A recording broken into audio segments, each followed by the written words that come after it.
የካቲት 26 ቀን 2018 ዓመተ ምህረት ላይ ሆነን ከዚህ ቀደም በዚህ ሳምንት በሀገራችን ምን ተፈጥሮ አለፈ ስንል ወደ ኋላ ተጉዘን ታሪክ ልንፈትሽ ነው። የሳምንቱን ታሪክ ልንዘክር፣ ምን ተሰርቶ ምን ተከውኖ ታለፈ ብለን የዘመን ምዕራፎችን ልናገላብጥ ዛሬ የምንኖርበትን ዓለም የቀረጹ ክስተቶችን ፈትሸን እነሆ ይህ ተከውኖ ነበር ልንል በዛሬው ሳምንቱን በታሪክ ጥንቅራችንም በዘመን ኮርቻ ወደ ኋላ ተሳፍረን ሀገራችን ካየቻቸውና ታሪክ ከማይረሳቸው ታሪካዊ ክንውኖች አንዱን እናስታውሳለን። ከ48 ዓመታት በፊት በዛሬው ዕለት በካራማራ ድንጋያማ ከፍታ ላይ ኢትዮጵያ በታሪክ ከምትዘክራቸው ወሳኝ ድሎች አንዱ ተገኘ።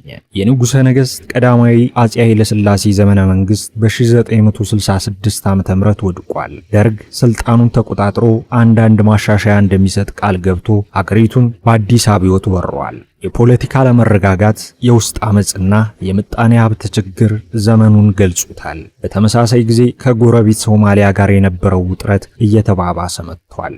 ሶማሊያ በዚያድ ባሪ መሪነት ታላቋ ሶማሊያ የሚል ራዕይ ሰንቃለች። ሁሉንም የሶማሊያ ነዋሪዎችን ግዛት በአንድ ባንዲራ ስር ለማድረግ ያለመውን ራዕይዋን ለማሳካት ቆርጣለች። ይህም የኢትዮጵያን የሶማሊያ ክልል በተለይም የኦጋዴን አካባቢን ያካትታል። ከዚያ በኋላ ነው አፍሪካ ውስጥ ከተከሰቱት እጅግ ከባድ ጦርነቶች አንዱ ሊከሰት የቻለው።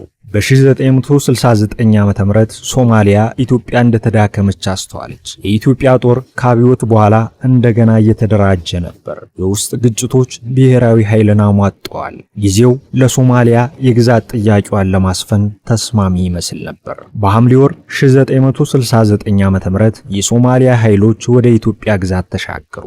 ጦርነቱ በምስራቅ ኢትዮጵያ በፍጥነት ተስፋፋ።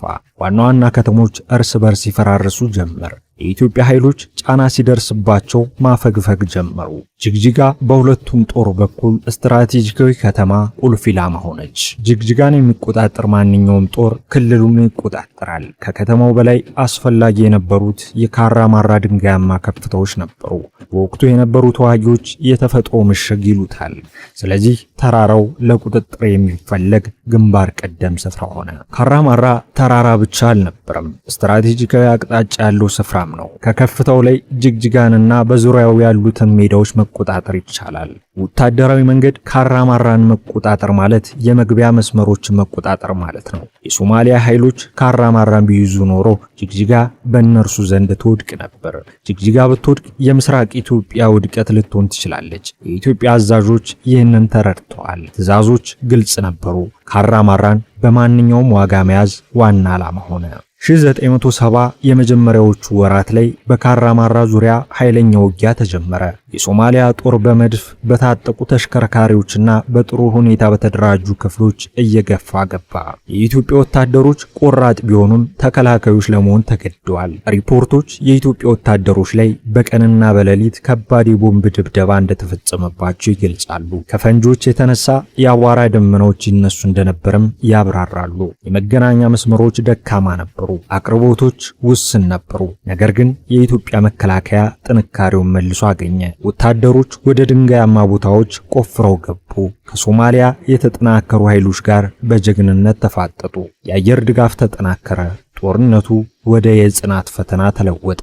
በየካቲት ወር 1970 ዓ.ም ወሳኝ ነጥብ ተመዘገበ። የኢትዮጵያ ጦር የተቀናጀ የመልሶ ማጥቃት ዘመቻ ጀመረ። በጦርነቱ መጀመሪያ ላይ የተጎዳው ሞራል እየጨመረ መጣ። ከአጋር ኃይሎች ድጋፍና እንደገና የተደራጁ የአዛዥ መዋቅሮች መከላከያውን አጠናከሩ። መጨረሻው ደርሶም የካቲት 26 ቀን 1970 ዓ.ም የድል ቀን ሆነ። የሶማሊያ ጦር ከካራማራ ወደ ኋላ ተገፋ። የኢትዮጵያ ወታደሮች ስትራቴጂካዊ የበላይነትን መልሶ አገኙ። ሶማሊያ ወደ ጅግጅጋ የምታደርገው ግስጋሴ ቆመ። ከዚያም ተገለበጠ። ተራራው በኢትዮጵያ ወታደሮች ተያዘ። በካራማራ የተደረገው ጦርነት በታሪክ መዝገብ ተቀመጠ። ምንም እንኳን ከ1969 ዓ.ም እስከ 1970 ዓ.ም የተካሄደው የኦጋዴን ጦርነት አካል ቢሆንም የክልል ጂኦፖለቲካን እንደገና የቀረጸ ግጭት ነበር። ጦርነቱ ዓለም አቀፍ ትኩረትን ስቧል። በአፍሪካ ምድር የሚከናወነውን ሁነት በንቃት የሚከታተሉ ኃያላንም ጦርነቱን በጥንቃቄ አስተውለዋል። በካራማራ ላይ ላሉ ወታደሮች ርዕዮተ ዓለም ብዙም ትርጉም አልነበረውም። ለእነርሱ ህልውና ማለት ሁሉም ነገር ማለት ነበር። በካራማራ የተደረገው ድል ትልቅ ለውጥ አምጥቷል። በሳምንታት ውስጥ የኢትዮጵያ ኃይሎች ዋና ዋና ከተሞችን መልሰው አግኝተዋል። የሶማሊያ ወታደሮች ድንበር አቋርጠው አፈግፍገዋል። የወቅቱ ፕሬዝዳንት መንግስቱ ኃይለማርያም በዚህ ድል ምክንያት ለጊዜውም ቢሆን ከውስጣዊ ጫና እፎይታ አገኙ። ወታደራዊ ሽንፈት ግዛትን ብቻ ሳይሆን የፖለቲካ ህልውናንም አደጋ ላይ ይጥል ነበር። የካራማራ ድል የመንግስትን አቋም አጠናከረ። ኢትዮጵያ ውስጣዊ ብጥብጥ ቢኖርም ራሷን መከላከል እንደምትችል ማረጋገጫ ሆነ። በመሬት ላይ ላሉ ወታደራዊ አዛዦች የትብብር የስለላና የታክቲካል ጽናትን የሚያሳይ ታሪካዊ ማስረጃ ሆነ። ከእያንዳንዱ ታሪካዊ ክስተት ጀርባ የሰው ልጅ ፈተናና ጽናት ይንጸባረቃል። ከገጠር መንደሮች የተገኙ ወጣት ወታደሮችና በቂ ስልጠና ያላገኙ የከተማ ምልምሎች ለሀገራቸው ተዋድቀዋል። አዛዦች የሀገርን ዕጣ ፈንታ የሚወስኑ ውሳኔዎችን ያደርጉ ነበር። ቤተሰቦች እንቅልፍ አጥተው የድል ዜናን በጉጉት ይጠባበቃሉ። ጦርነቱ ውድ ነበር። በርካታ ሕይወት ጠፍቷል። ብዙዎች ቆስለዋል። አስቸጋሪው መሬት የስቃይና ድል መድረክ ሆኗል። ውሃ እጥረት ነበር።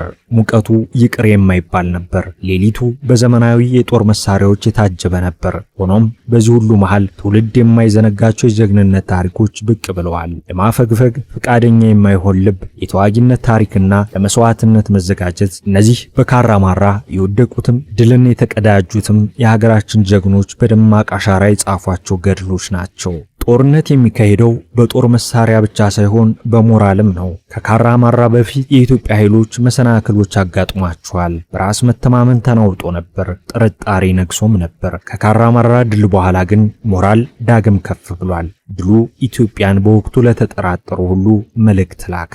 ያ ድል ኢትዮጵያ እየፈረሰች አይደለም ብሏል። መከላከያዋ አሁንም ዝግጁ ነው ብሏል። የውጭ ወራሪን ማሸነፍ ትችላለች ብሏል። ይህ የስነ ልቦና መመለስ በተለይም ለወቅቱ አገዛዝ መሰረታዊ ነበር። ካራማራ በኢትዮጵያውያን ጀግኖች ስር በተጠበቀችበት ጊዜ የጅግጅጋ ዕጣ ፈንታ እንዲሆነ መፈናቀልን የፈሩ ንጹሃን ተስፋቸውን መልሰው አግኝተዋል። የንግድ መስመራቸው ቀስ በቀስ እንደገና ተከፈቱ። ጠፍቶ የነበረው መረጋጋት ወደ ክልሉ መመለስ ጀመረ። ምንም እንኳን ጠባሳዎች ቢኖሩም የነበረው የህልውና ስጋት ቀንሷል። ከጊዜ በኋላ ካራማራ ምልክት ሆነ። በኢትዮጵያ ትረካዎች ውስጥ የክልል ታማኝነት፣ በወረራ ላይ የሚደረግ ተቃውሞና አንድነት በችግር ውስጥ ለሚሉት ሐሳቦች ምሳሌ ሆነ። በሶማሌ ክልል የድል ቀን መታሰቢያዎች ላይ የካቲት 26 እንደ የኩራት ቀን ይታወሳል። ተራራው እነዚያን የተጋድሎ ጊዜያት እያስታወሰ እንደ ሐውልት ቆሟል። ኢትዮጵያም ለህልውናዋ ካደረገቻቸው ትግሎች አንዱ አድርጋ በታሪክ ማህደሯ መዝግበዋለች። ጦርነቱ ለ10 ዓመታት በኢትዮጵያና በሶማሊያ መካከል የነበረውን ግንኙነት ዳግም ቀይሮታል። መተማመን ተሸርሽሯል። ድንበሮች ጠነከሩ። ወታደራዊ እንቅስቃሴ ጨመረ። የካራማራ ድል ፈጣን ጥቃትን አቁሟል። ነገር ግን የጦርነት ትዝታ አሁንም አለ። ከዚያን ጊዜ በኋላ ዲፕሎማሲ ያረጋጋው ውጥረት እንዳለ የታሪክ ምሁራን ይገልጻሉ። ዛሬ ካራማራ ዝምታን መርጧል። ጠመንጃዎች የሉም። አቧራው ከ48 ዓመታት በፊት በዛሬው ዕለት ተረጋግቷል። ነገር ግን ትዝታው ሕያው ነው። የወጣት ትውልዶች ድሉ በመማሪያ መጽሐፍት ውስጥ አንድ ምዕራፍ ነው። የአርበኞች ሕያው እውነታ ነው። ለሶማሌ ክልል የአካባቢው ማንነት አካል ነው። የካራማራ ድል ዘላቂ ትምህርቶችን ትቶልን አልፏል። ውስጣዊ ክፍፍል ሀገራትን እንደሚያዳክም፣ የጋራ ዓላማ እንደሚያጠናክር፣ የመሬትን አቀማመጥ መረዳት አስፈላጊ መሆኑን፣ በተፈጥሮ ሀብት ለመጠቀም የሚኖር ዝግጁነት ጠቃሚ መሆኑን፣ ጦርነት የሚያስከፍለው ዋጋ ውድ መሆኑንና ሌሎች መልእክቶችን አስተላልፏል። በዓይነ ሕሊናችሁ ከካራማራ ተራራ ላይ ፀሐይ ስትወጣ አስቡ።